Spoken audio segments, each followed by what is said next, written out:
Welcome back to Vinay भटक्या. आजचा वार आहे रविवार. आम्ही सगळे दापोलीला आहोत, सगळे भाऊ बहीण. रविवारी दुपारचं मस्त की वडे मटण, गाजराचा हलवा आणि सुरमई फ्राय खाऊन आम्ही आता तयार झालेलो आहे. ते परशुराम भूमी अजून मागे परशुराम करून आणि मला दुपारी मस्त ग्रेड गारवा होता. छान असा रस्ता आहे परशुराम भूमीकडे जाण्याकरता. आजचा आमचा शेवटचा दिवस आहे दापोलीमध्ये फिरण्याचा. सगळेजण खुश होते कारण जेवण पण मस्त झालं होतं वडे मटणाचं. सकाळचं पण विजिट छान झाली होती. चांडिका देवीला मी जाऊन आलो. नंतर मग दाभोळला आणि दापोळ धोपाव्याच्या फेरीमध्ये सुद्धा एक चक्कर मारून आलो होतो. त्यामुळे सकाळ छान झाली. दुपारचं जेवण पण मस्त आलं आणि मग आता आम्ही निघालेलो आहे परशुराम भूमी बघण्याकरता. बाजूला दिसतोय हा समुद्र दिसतोय. रोड पण असा झकास आहे, घाटामधला रोड आहे. सगळीकडे छानपैकी अशी ग्रीनरी आहे. आणि मग पोचलो परशुराम भूमी पुरुंडी इथे. छान असा हा स्टॅच्यू बनवलेला आहे. परशुराम भूमीला येण्याच्या अगोदर तुम्ही जर त्याची कथा जर वाचली तर तुम्हाला याचं महत्त्व कळू शकेल. कारण आपल्या इथे बऱ्याच पौराणिक कथा आहेत आणि त्याचं वाचन जर आपण करून या प्रेक्षणीय स्थळांना भेटी दिल्या तर त्याचं महत्त्व अजूनच असतं. हे स्मारक आहे 40 फूट व्यासाच्या अर्धगोल पृथ्वीवर 21 फूट उंचीची ही मूर्ती आहे. फार सुंदर अशी ही मूर्ती केलेली आहे तयार. सगळी मंडळी असते चालत त्या परशुराम भूमीच्या गार्डनमध्ये आम्ही आलो. फार सुंदर असं हे गार्डन त्यांनी मेंटेन केलेलं आहे आणि हा झकास असा हे स्टॅच्यू उभा केलेला आहे. ही वास्तू अतिशय सुंदर अशी त्यांनी निर्माण केलेली आहे. तुम्ही जेव्हा या गार्डनमध्ये येता तेव्हा आजूबाजूचं जर सिनरी बघितली तर आपल्याला वाटतं आपण कुठेतरी हिमाचल प्रदेशमध्ये आहोत. कारण इथूनची ग्रीनरी एवढी सुंदर आहे आणि ही मूर्ती ताम्रवर्णी असून फायबर ग्लासच्या ह्याच्यात बनवलेली आहे. सोलापूरचे शिल्पकार श्री ज्ञानेश्वर यांनी ही केलेली मूर्ती आहे. समोर दिसतो तो तामतीर्थ बीच आहे आणि ह्या साईडला दिसते ही सगळी डोंगरांची रांग आणि जंगल, घनदाट जंगल असं आहे. काय सुंदर असं हा व्ह्यू पॉईंट आहे. या व्ह्यू पॉईंटला तुम्हाला जर अजून चांगलं बघायचं असेल तर पावसाळ्यानंतर म्हणजे ऑगस्ट सप्टेंबर नंतर जेव्हा पाऊस कमी होतो तेव्हा जर इथे आलं तर ग्रीनरी अतिशय उत्कृष्ट अशी ग्रीनरी आपल्याला इथे बघायला मिळते. या वास्तूला तुम्ही जेव्हा प्रदक्षिणा मारता तेव्हा तिथे एक हॉलसुद्धा आहे आतमध्ये. अतिशय शांत असं ती जागा आहे. तिथे येऊन तुम्ही 10 मिनटं ध्यानस्थ बसू शकता. फार सुंदर असा हा स्पॉट आहे. जर तुम्ही दापोलीला येणार असाल तर नक्कीच या स्पॉटला व्हिजिट करा. फोटो शूट करण्याकरता सुद्धा एक छान अशी ही जागा आहे. तुमच्या लोकांनीसुद्धा चांगले फोटो घेतले, ग्रुप फोटो घेण्याकरता तर अतिशय सुंदर अशी ही जागा आहे. तुम्ही मूर्तीच्या खाली सगळे उभं राहून एक छान असा सुंदर असा एक फोटो निघू शकतो. त्यामुळे इथे बरीचशी मंडळी आम्हाला पर्यटक आलेले सुद्धा भेटले. बघा काय छान अशी ही वास्तू आहे आणि ठेवली पण अतिशय स्वच्छ नीट आहे. हा बघा हा फोटो स्पॉट आहे. तर तुम्ही तुमच्या ग्रुपने येणार असाल तर नक्कीच तुम्ही या ठिकाणी येऊन फोटो काढा. छान असे फोटो येऊ शकतात इथे. कारण बॅकग्राऊंडसुद्धा अतिशय उत्कृष्ट अशी बॅकग्राऊंड तुम्हाला मिळते. ग्रीनरीसुद्धा छान आहे, स्वच्छता चांगली ठेवलेली आहे.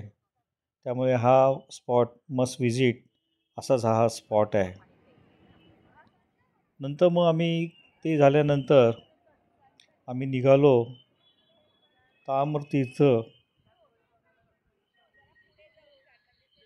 समुद्रकिनाऱ्यावर.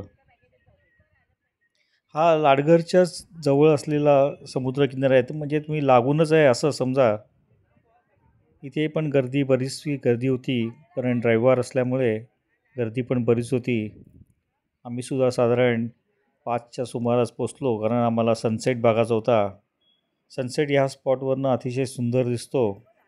आणि हा जो समुद्रकिनारा आहे, मोठाच्या मोठा असा हा समुद्रकिनारा आहे. तुम्ही इथून पुढे चालत गेला का तुम्हाला मुरुड, करडे बीच असा सगळा मोठाच्या मोठा हा समुद्रकिनारा मिळतो. बघा काय सुंदर असा समुद्रकिनारा आहे. बरीचशी मंडळी पर्यटकसुद्धा इथे आले होते. दुपारी चहा प्यायची आम्हाला पाहिजे होता चहा, तर इथेच असलेलं हे हॉटेल आहे. छान सीशोअर टचिंग हे हॉटेल आहे. चांगलं हॉटेल आहे. जर तुम्हाला इथे यायचं असेल तर या हॉटेलला सुद्धा तुम्ही नक्कीच विजिट करू शकता. एक रात्र करता तर हा छान स्पॉट आहे. ही सगळी आमची मंडळी चहाची वाट बघत बसलेली होती. आणि मागे दिसतोय हा समुद्रकिनारा. सनसेट व्हायला अजून थोडासा बराचसा 15-1 मिनटं तरी होती. त्यामुळे सगळेजण इथे सनसेटची वाट बघत चहाचा आनंद घेत होते.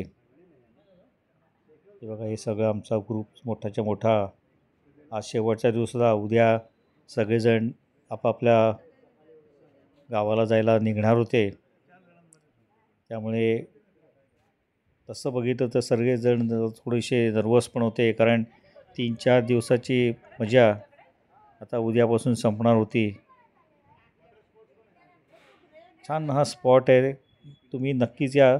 इथून तुम्ही लाडघरला पण जाऊ शकता, कारण लाडघरचं आणि ह्याच्यात फरक म्हणजे लाडघरला वॉटर स्पोर्ट्स आहेत. हा बघा, आता हा सनसेट ऑलमोस्ट होण्याकरता आलेला होता. सुंदर असा सनसेटचे पिक्चर इथून मिळतात. आज त्यामध्ये क्लाउड्स जास्त नसल्यामुळे थोडंसं क्लॅरिटीसुद्धा चांगली होती. आणि हे बघा, किती सुंदर असे पिक्चर्स तुम्हाला मिळू शकतात. गर्दी पण जास्त नसते.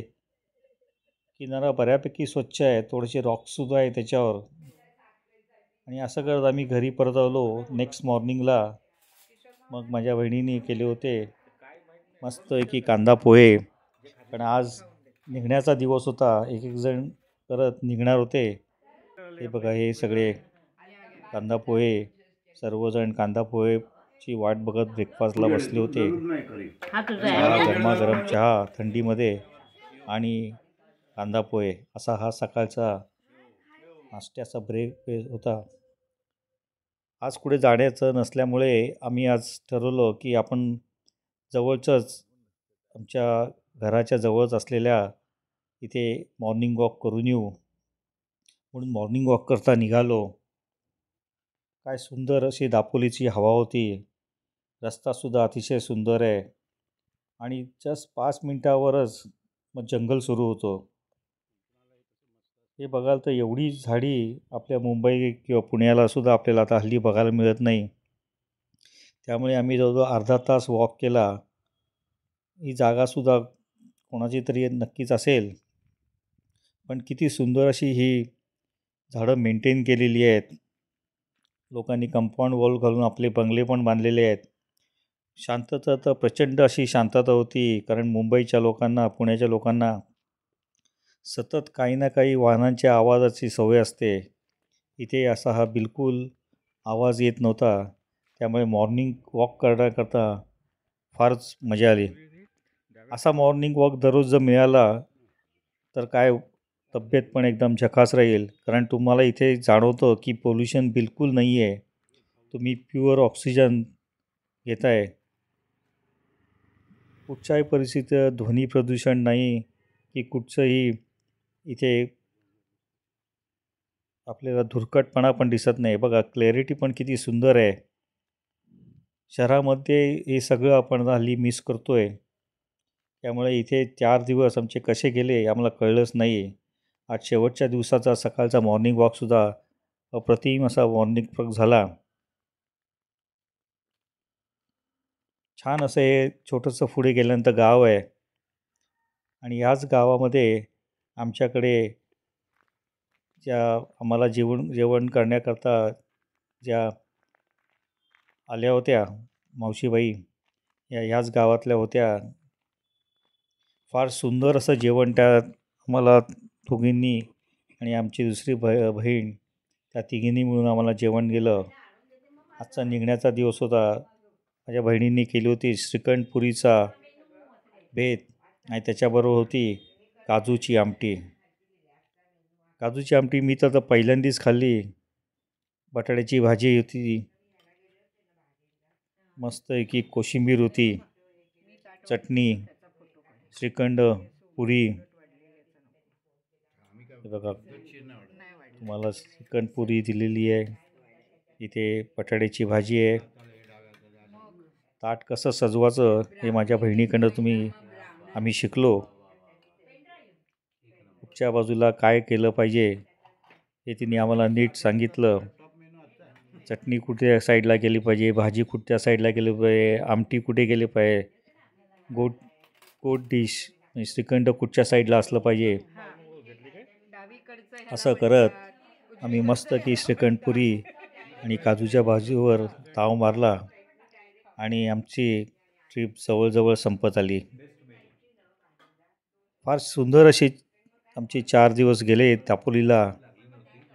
नॉनव्हेज, व्हेज, सकाळचा ब्रेकफास्ट, मिसळ, वडे, मटण सर्व खाऊन आम्ही सगळे तृप्त झालो 4 दिवस आणि निघायच्या तयारीला लागलो.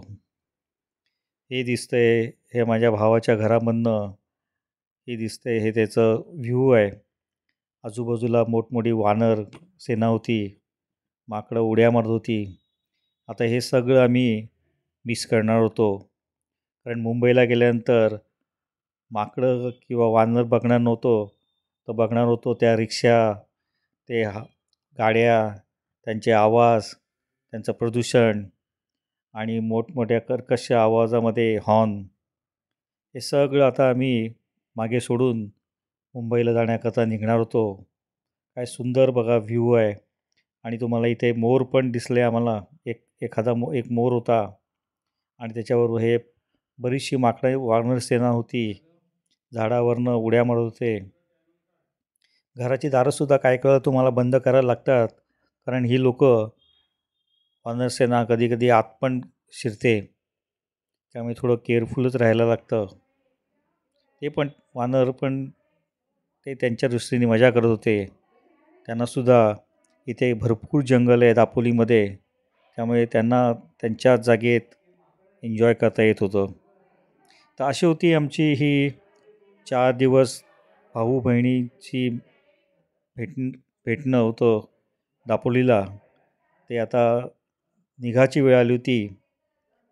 अतिशय ट्रिप सुंदर झाली. माझ्या बहिणीला, भावांना, सगळ्यांना थँक्स. सगळे आले, एन्जॉय केलं. हे बघा मी निघालेलो आहे. मी आता आमची रिक्षा आली आहे.